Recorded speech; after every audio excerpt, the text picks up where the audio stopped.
Terus gue hobinya apa? Tapi mainan. Mainan apa? Mainan ini lapis sama piano. Oh, piano. Iya. Bisa lagu apa aja? Coba ya.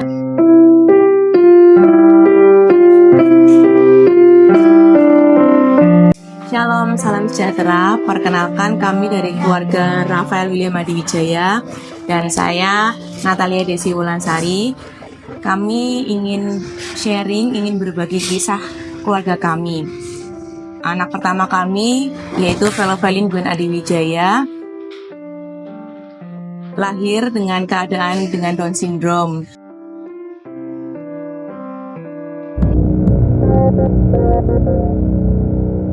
Pada awal mula kehamilan, kami sama sekali tidak merasakan ada kejanggalan ataupun hal aneh, dan juga dari dokter kandungan juga tidak mengatakan hal apapun terkait dengan keadaan kandungan saya. Hingga pada akhirnya Gwen lahir waktu itu pada tanggal 13 Agustus 2015. Umur berapa sih?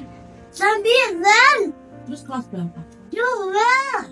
Ini gimana coba? Kita Setelah melahirkan, kemudian anaknya diserahkan ke ibu untuk inisiasi menyusui dini IMD. Namun begitu saya melihat wajahnya Gwen yang saya itu ingin saya susui, saya melihat ada sesuatu yang janggal, ada yang beda dari wajahnya Gwen. Sore hari saya baru sharing dengan suami saya, ya Pi ya, ingat ya waktu itu ya. Pak, kayaknya kok anak kita ada yang beda. Kemudian dokter anak tersebut mengatakan bahwa anak kami suspek Down syndrome. Kami lahiran di Purwokerto, kemudian kami balik ke Kudus. Kami bekerja dan selama 0 sampai 6 bulan kami seperti rasanya itu masih menutup diri. Sampai di satu titik waktu itu Gwen usia 6 bulan ya Pi, yang 6 bulan, ya. Iya, waktu usia 6 bulan tiba-tiba Gwen kan sakit, batuk, pilek, itu pertama kali sakit itu. Kemudian kami langsung bawa ke dokter di Semarang. Setelah itu dokter di Semarang menyatakan kalau Gwen harus langsung diopnam karena Gwen sesak ternyata. Dokter menyarankan beberapa pemeriksaan, serangkaian pemeriksaan yang dikhususkan untuk anak DS. Dan lucunya waktu itu dokter sempat memberi harapan anak ibu bisa sembuh loh Down syndrome-nya. Tapi dokter itu hanya sekedar memberi harapan positif untuk kami. Maksud dokter itu tuh bukan sembuh 100%, namun jika di treatment dengan baik itu akan jauh lebih baik hasilnya. Kemudian kami ikuti saran dari dokter tersebut. Yang dicek waktu itu apa aja ya? Untuk jantung, tiroid, terus juga ada paru-parunya juga dicek semua, dan ternyata semuanya Gwen kena, yaitu ada penyakit jantung bawaan tipe ASD VSD, kemudian juga tiroid ada bawaan juga hipotiroid, dan juga ternyata ada infeksi paru. Gwen sakit selama kurang lebih 1,5 bulan di rumah sakit di Semarang, masuk ICU ya Pi ya. Kemudian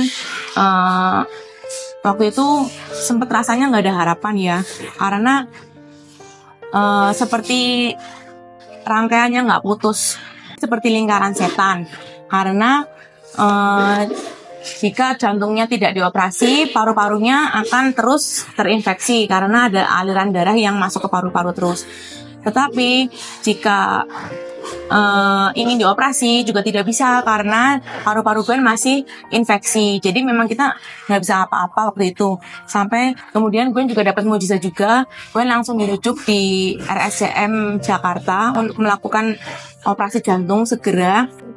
Waktu Gwen sakit nih, aku tuh merasa Tuhan tuh ngomong ke kita, anak ini mau kamu rawat atau aku ambil.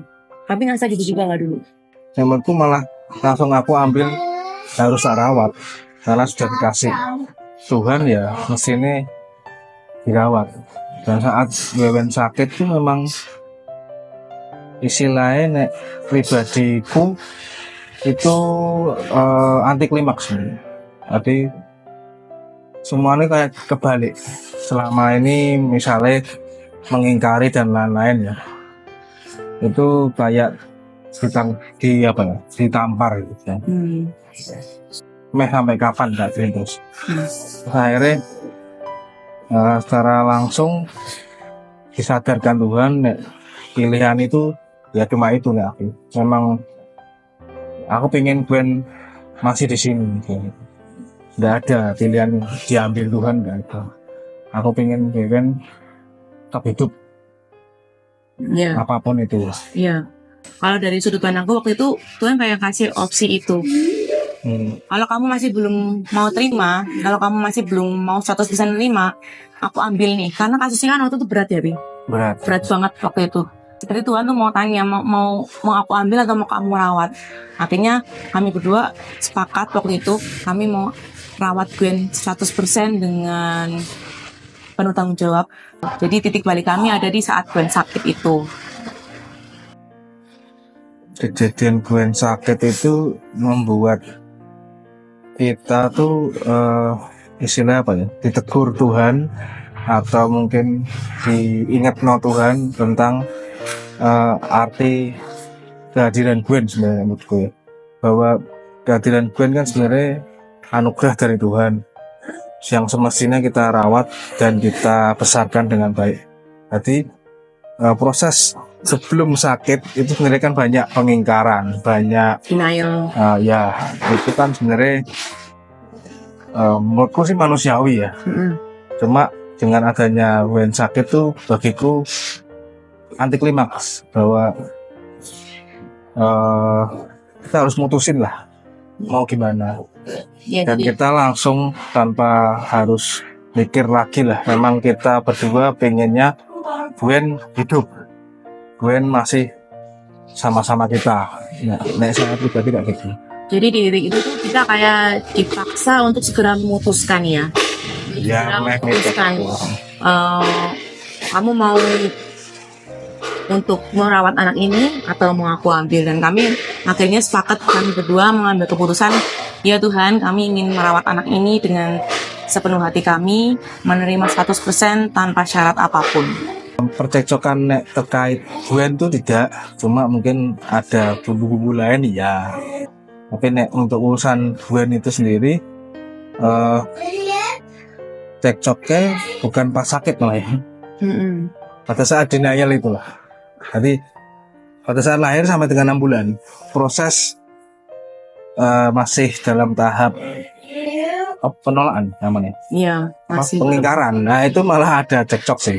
Dari sisi ini saya A, Desi B. Jadi menurut saya enggak, menurut Desi ya. Nah, itu ada lah. Itu juga yang bikin sorry kata enggak maju-maju sih Gwen. Ya, coba kalau saat 0 sampai 6 bulan itu kita ke Semarang melakukan pemeriksaan, mungkin dia nggak akan sampai di titik sesakit itu, sampai sakit jantung, sampai gagal jantung, gagal nafas, mungkin nggak akan kayak gitu karena udah dilakukan pemeriksaan sebelumnya. Cuman ya memang ini sudah rencana Tuhan, proses yang kami lewati, titik balik kita ada di proses ini, dan setelah kita melewati proses itu langkah kita sangat ringan, terasa sangat ringan. Tapi sebelum itu langkah kita tuh rasanya berat banget, mau menjalani hari-hari itu sayang sama Gwen, cuman rasanya mau ngapa-ngapain, maju mundur salah, kanan kiri salah, jadi langkahnya tuh semuanya terasa berat. Proses bersama kami waktu itu, keluarga besar sangat support, dari keluarga dari papinya Gwen dan dari saya juga sangat support waktu Gwen sakit. Kami semua istilahnya bergandengan tangan ya untuk saling mendukung hingga Gwen sampai sembuh. Dan kalau lingkungan sekitar juga kami tidak mendeklar sama sekali kalau anakku Down syndrome, enggak.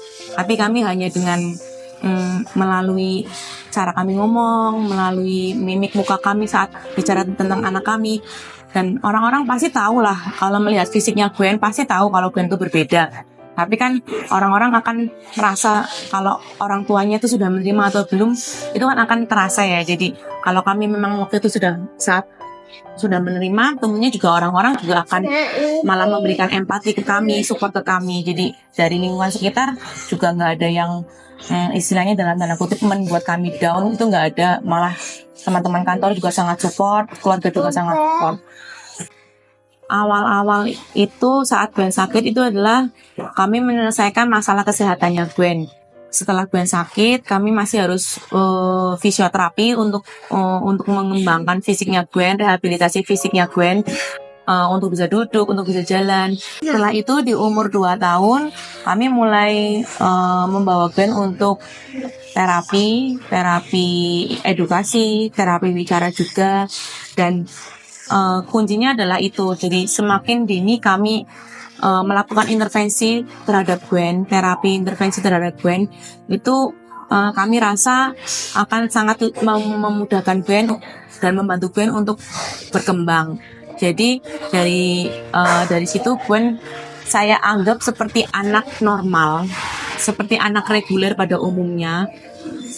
Saat saya masak, saya ajari Gwen masak. Saat saya potong apel, saya ajak Gwen untuk melihat. Saat saya pecahkan telur, saya ajak Gwen untuk melihat juga. Jadi semua hal yang dijalani sehari-hari, saya ajak Gwen untuk terlibat. Hingga kami berdua merasa Gwen ini harus terus semakin dikembangkan potensinya. Yang orang katakan anak dengan Down syndrome itu tidak bisa apa-apa, tapi kami nggak mau anggap itu ada kata-kata itu.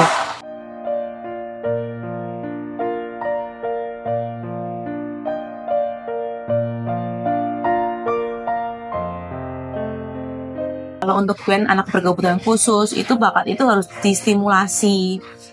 Tidak mungkin untuk muncul sendiri tiba-tiba tanpa adanya stimulasi dari pihak lain atau stimulasi dari pihak eksternal. Jadi contohnya untuk piano, jika lihat progres awal Gwen piano itu kayak mustahil banget ya Pi ya, untuk bisa main piano. Tangannya aja masih kaku, untuk motorik halusnya dalam tanda kutip ya kaku ya lemas. Jadi ada yang kaku, ada yang lemas tuh. Kalau orang lihat tuh pasti akan susah sekali untuk bisa main piano. Tapi lagi-lagi kita berproses juga menemukan guru yang cocok, konsultasi rutin dengan gurunya, kemudian latihan terus untuk Gwen. Dan akhirnya di 6 bulan pertama Gwen sudah bisa mulai memainkan sebuah lagu sederhana 1 tahun pertama. Kemudian sampai saat ini sudah ada di 2 tahun dia les, dia sudah bisa mengikuti lomba piano. Walaupun kami tidak mengharap dia menang, tapi kami hanya ingin memupuk rasa percaya diri Gwen bahwa dia berlatih, dia punya passion untuk terus maju. Dia harus punya tanggung jawab juga untuk Gwen kalau sudah mau ikut lomba ya harus latihan. Kemudian dia mau tampil di depan umum, dan yang sangat mengejutkan waktu Gwen tampil ya di lomba di Semarang ya waktu itu ya. Kami berdua tuh deg-degan banget ya. Gwen tampil maju ke depan kok malah bukan langsung main, tapi dia mau cek dulu pakai bahasa Inggris waktu itu. Mungkin dia pengen melepaskan groginya dia ya. Sebelum dia main, dia ngoceh dulu tuh waktu itu. Tapi akhirnya dia main, walaupun mainnya di oktav yang lebih rendah, tapi dia berhasil memainkan lagu itu dengan baik, hingga pada akhirnya semua orang di gedung itu tuh tepuk tangan dengan meriah. Juga memperkenalkan sama masyarakat umum, sama orang tua lain bahwa Gwen itu ada dengan segala keterbatasan dia, dan dia bisa berlatih dengan baik. Akhirnya bisa memainkan sebuah lagu dengan baik, dan pada akhirnya berhasil merebut hati para penonton sekalian. Kemudian saat Gwen menginjak usia 4 tahun, akhirnya kami mulai memikirkan apakah ini Gwen sudah mulai masuk usia sekolah. Kemudian sekolah di mana ya Pi ya? 4 tahun Gwen masuk ke playgroup, dan baru sekolah 1 semester pandemi melanda, dan akhirnya online terus dari playgroup lulus, kemudian TKA lulus dan TKB lulus itu online. Kemudian saat itu kami dihadapkan kepada sebuah pilihan, ini kelas 1 mau lanjut atau mau bagaimana. Kalau mau lanjut pun itu masih bingung juga mau sekolah di mana, karena di sekolah reguler pun kami merasa tidak pas ya buat Gwen ya, karena itu akan memerlukan effort yang lebih tinggi. Kemudian itu juga membuat Gwennya juga bisa stres juga dengan pelajaran yang diajarkan di sekolah reguler. Kemudian kalau untuk di SLB sendiri, kami juga bingung juga ya, karena di SLB kan juga jumlah muridnya banyak, dihandle oleh satu guru. Jadi apalagi di SLB itu kan ada yang kalau mau ke toilet ke belakang itu juga kalau gurunya cuma satu tuh gimana. Jadi waktu itu kami memutuskan untuk menunda Gwen kelas 1 SD dan kami memutuskan untuk mengulang lagi di TKB 1 tahun, dan itu kami gunakan untuk melatih Gwen bersosialisasi kembali karena selama pandemi kan Gwen di rumah terus tidak keluar-keluar, dan selama 1 tahun di TKB pengulangan itu kami merasa itu adalah keputusan yang tepat karena melatih Gwen untuk sosialisasi dan juga sekaligus untuk mematangkan baca, tulis, dan hitungnya Gwen ya. Jadi saat usia TKB itu Gwen sebetulnya sudah bisa diajarin membaca suku kata, untuk berhitung secara simpel, dan juga untuk menulis beberapa huruf. Kemudian saat TKB masih berjalan, kami sudah siap-siap nih untuk memikirkan kelas 1 SD-nya Gwen mau di mana. Kami sempat ada opsi homeschooling waktu itu. Tapi singkat cerita, tempat terapinya Gwen itu akhirnya membuka SD dengan konsepnya itu sebetulnya homeschooling juga konsepnya.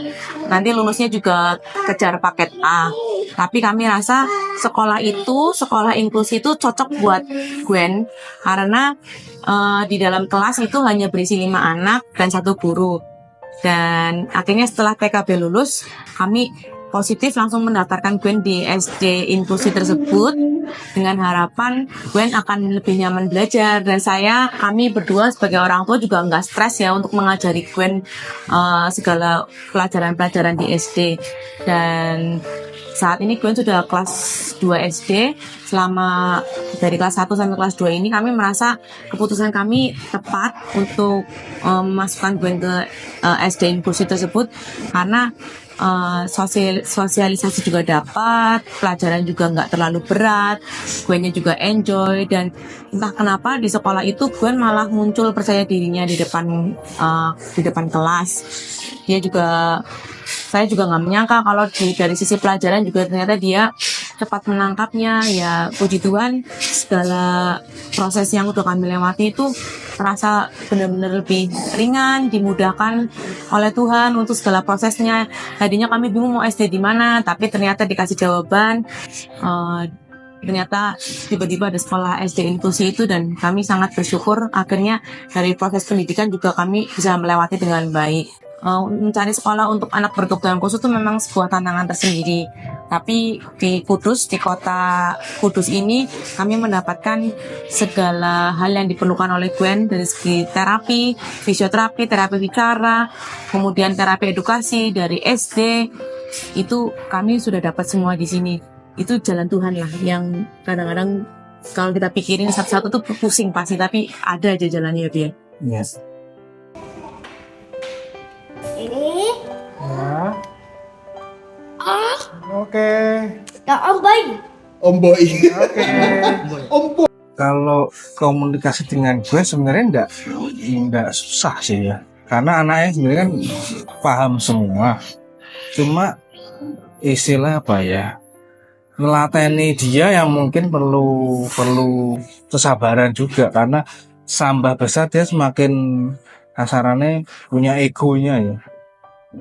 Terus juga dari segi komunikasi verbal mungkin kadang dia kan cepat ngomong, kecepatan kalau ngomong atau belibet bahasanya ya.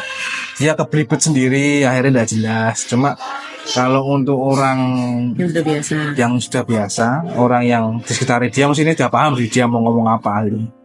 Atau kadang kalau Gwen itu ngomongnya lambat, jadi mau menuju ke satu kesimpulan itu ngomongnya belum sampai, diulang-ulang dulu gitu.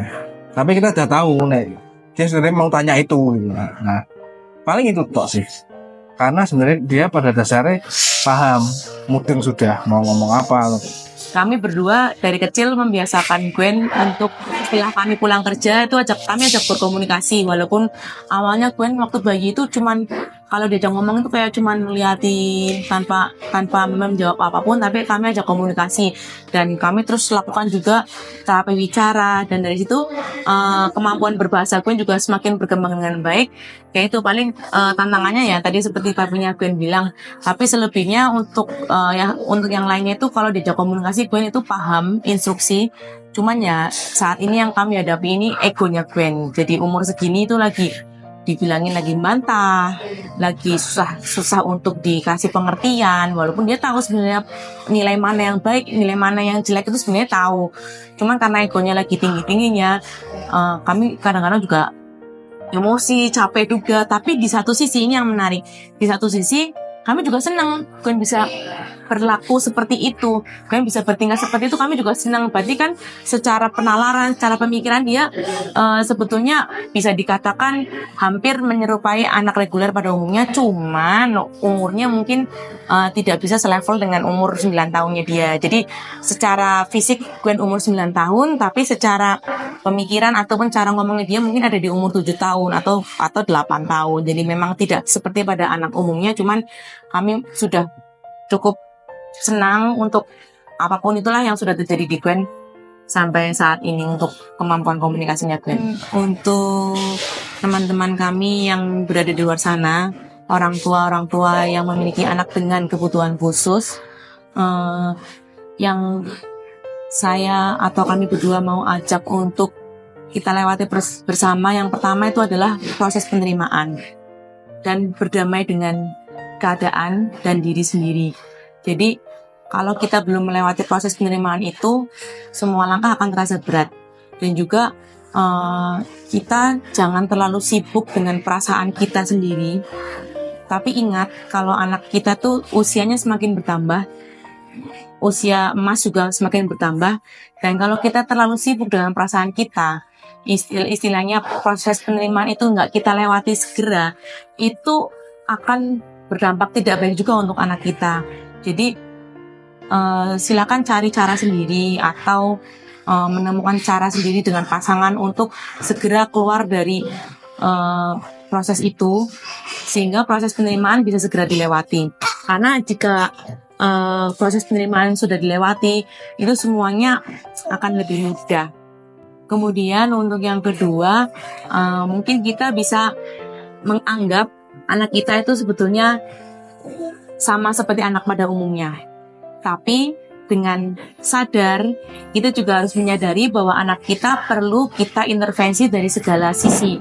Kalau anak berkebutuhan khusus itu kan dari segi kesehatannya, kemudian dari segi pendidikannya, terapi, kemudian intervensi sedini mungkin, itu kita harus pepet semua, juga vitamin semua.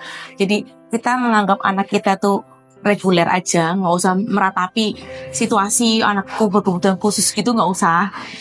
Sama seperti yang saya lakukan waktu itu, saya benar-benar positive thinking. Saya yakin bahwa itu nanti bisa melakukan sama seperti anak pada lainnya.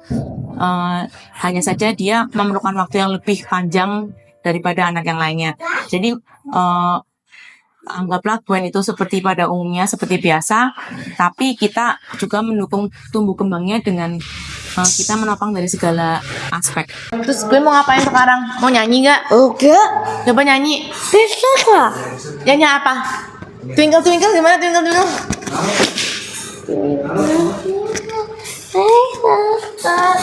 Oh, I wonder what you are.